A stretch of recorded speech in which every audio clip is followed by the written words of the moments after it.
Hello everyone.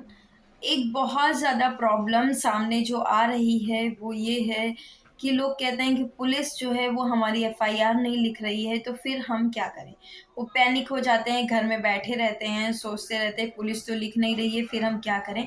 या फिर police आपके एफआईआर लिखने के लिए आपसे कहती है कि आप हमें इतने पैसे दीजिए तब हम एफआईआर लिखेंगे, वरना आपका कोई केस नहीं बनता, ये वो करके आपको पुलिस स्टेशन से बाहर भगाना चाहती है। या फिर आप वहाँ जाते हैं और एफआईआर लिखने के लिए वो पैसे मांग रहे होते हैं, फिर आप चले आते हैं तो वो दूसरी पार्टी को कॉल कर देते हैं, फिर दूसरी पार्टी से आपको कॉल करवाने लगते हैं, मीन्स दूसरी पार्टी की तरफ मिल जाते हैं और फिर आपको कॉल करने लगते हैं कि भाई देखिए ये आपके अगेंस्ट एफआईआर लिखवाने के लिए आ रहे हैं।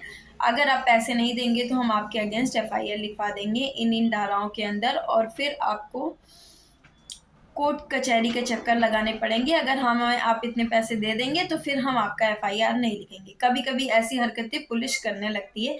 इवन कभी कभी क्या, मैक्सिमम टाइम पे पुलिस ऐसे ही करती है। ये बहुत ज़्यादा मीन्स हमारे देश का सबसे बड़ा प्रॉब्लम है। पता नहीं क्यों है और कैसे जाएगा ये तो मैं नहीं बता सकती हूँ, लेकिन ये प्रॉब्लम होती है। तो ऐसी केसेस में क्या करना चाहिए। देखिए, जब आपको पुलिस एफआईआर आपकी ना लिखे तो आपको बिना कोई पैनिक किए हुए आपको चले आना है। हमेशा एफआईआर दें तो रिटन में दें, ये बात याद रखिएगा। और फिर उसके बाद अगर पुलिस नहीं लिखती है तो चले आइएगा। सबसे पहले क्या करिएगा, जो पुलिस थाना है उसी में उस एफआईआर को रजिस्ट्री करके दीजिएगा। एक दिन इंतजार करिएगा, एक दिन से ज़्यादा इंतजार मत करिएगा, एक दिन इंतजार करिएगा। अगर वो लिख देते हैं तो ठीक है, अदरवाइज फिर आप क्या करेंगे, आप लॉयर के पास जाएंगे। और एक और बात बहुत ज़्यादा जो मुझे लगता है मेंशन करना ज़रूरी है, आप लोग एफआईआर लिखवाने तो चले जाते हैं, फिर क्या करते हैं आप अपनी जनरल लैंग्वेज में एफआईआर लिखवा देते हैं और बहुत सारे इंपॉर्टेंट पॉइंट्स होते हैं जो आप छोड़ देते हैं ना। तो अगर हीनियस क्राइम है तो कोई बात नहीं, मीन्स बहुत ज़्यादा सीरियस मैटर है तो उसी टाइम पे एफआईआर लिखवा दें, उसकी कोई बात नहीं है। लेकिन अगर आप ऐसा कोई क्राइम है जैसे फ्रॉड वगैरह से रिलेटेड है, तो आप थोड़ा सा अपने लॉयर को कंसल्ट कर लें, जिससे कि वो उन उन पॉइंट्स को उसमें मेंशन कर दें जिसमें उन पे जो भी सेक्शंस बनते हों वो कवर अप हो जाएं।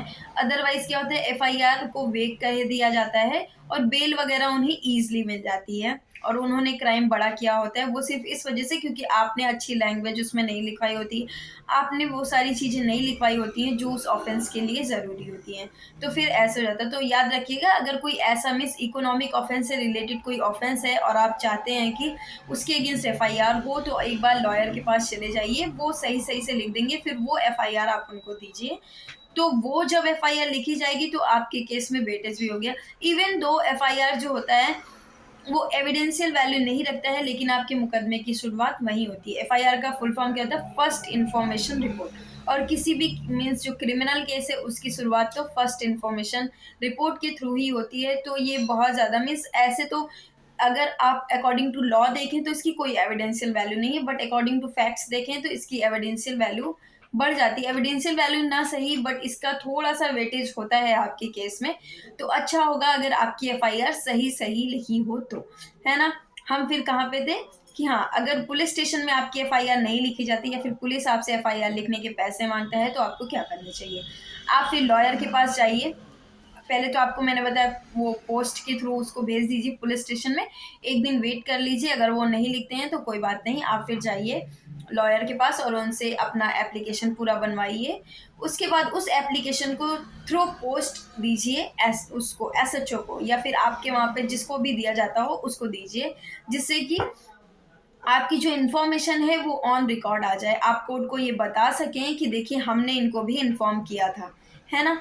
एसएचओ एक्शन लेता है मैक्सिमम टाइम पे। कभी कभी अगर नहीं लेता है तो मीन्स जैसे ज़्यादा ही कोई प्रेशराइज वाला मैटर है तो वो नहीं ले रहा है, या फिर उसे लगता है कि आपका मैटर इतना कोई वेटेज नहीं लग रहा है तो वो नहीं लेता है। तो फिर ऐसे मैटर्स को फिर क्या करें, फिर उसके बाद आप जाएं कोर्ट, मीन्स उसी लॉयर के पास जाइए। वो आपको बताएगा कि एक 156(3) में एप्लीकेशन पड़ती है, जिससे आपकी जो एफआईआर है वो कोर्ट के थ्रू लिखी जाती है। इस टाइप के केसेस में क्या होता है कि आप वहाँ पे जाते हैं और कोर्ट को बताते हैं, आपके थ्रू आपका मीन्स आपका जो काउंसिल है वो आपके बिहाफ में कोर्ट में बात करता है और बताता है कि देखिए हमने ये एफआईआर लिखवाने के लिए पुलिस के पास भी गए, एसएचओ के पास भी गए, लेकिन हमारी एफआईआर नहीं लिखी गई है, मैटर सीरियस है तो पुलिस लिखे, मीन्स कोर्ट के थ्रू एफआईआर लिखा जाना चाहिए।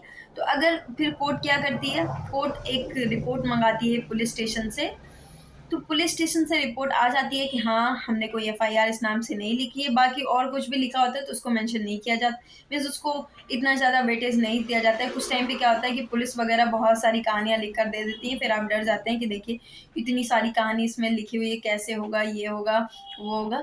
फिर अगर कोर्ट को लगता है, फिर उसमें आर्ग्यूमेंट होता है, फिर कोर्ट को अगर लगता है कि देखिए ये एफआईआर इंस्टेंट जो है वो रजिस्टर होनी चाहिए, तो वो ऑर्डर कर देती है एफआईआर रजिस्ट्रेशन के लिए।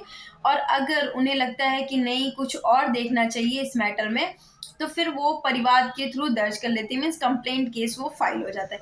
कंप्लेंट केस में फिर पूरा प्रोसीजर फाइल होता है, उसके बाद जो जजमेंट के थ्रू फिर कोर्ट उसमें एफआईआर लिखवाती है। तो ये सारा प्रोसेस होता है। इस प्रोसेस में बीच में क्या होता है कि देखिए आपके पास कॉल आने लगते हैं ना, जैसे आप अपोजिट पार्टी मान लेते हैं, अभी तो मैं कंप्लेनेंट की तरफ से थी, लेकिन अब मान लेते हैं कि आप जो हैं वो अपोजिट पार्टी हैं, आप एक्यूज्ड हैं, आप जो हैं वो सेकंड पार्टी हैं जिसके अगेंस्ट में एफआईआर हो रही है। तो ऐसी सिचुएशन में क्या होता है कि कंप्लेंट केस जब फाइल होता है तो पुलिस के पास ये जाता है, मीन्स वहाँ से रिपोर्ट आने लगाने के लिए बोलती है कोर्ट। तो पुलिस के पास जब वो जाता है तो वो आपको भी फ़ोन करते हैं, वो कहते हैं कि देखिए आपके अगेंस्ट में ये मैटर हो रहा है, कोर्ट में पेंडिंग चल रहा है, मुझसे कोर्ट ने रिपोर्ट मांगी, आप इतने पैसे दे दीजिए तो हम अच्छी रिपोर्ट लगा के भेज देंगे। तो अगर ऐसी सिचुएशन में आपके पास कॉल आता है तो आपको डरने की ज़रूरत नहीं है, क्योंकि वो पुलिस का उसमें कोई हाथ नहीं होता है, कोर्ट का इन्वॉल्वमेंट हो चुका होता है। पुलिस को सिर्फ इतने ही रिपोर्ट लगानी होती है कि क्या आपके नाम से कोई एफआईआर रजिस्टर की गई है पर्टिकुलर मैटर में या फिर नहीं। उसकी रिपोर्ट लगाने का सिर्फ इतना ही अधिकार है, उसमें वो आपके तरफ से मीन्स आपकी गवाही वगैरह नहीं देता है कि इन्होंने कोई भी मुकदमा नहीं हुआ है, इनके अगेंस्ट कुछ भी नहीं हुआ, ये सारी चीज़ें वो नहीं बोलते हैं। अगर लिख कर भी देते हैं तो उससे कोई मतलब नहीं होता है कोर्ट को।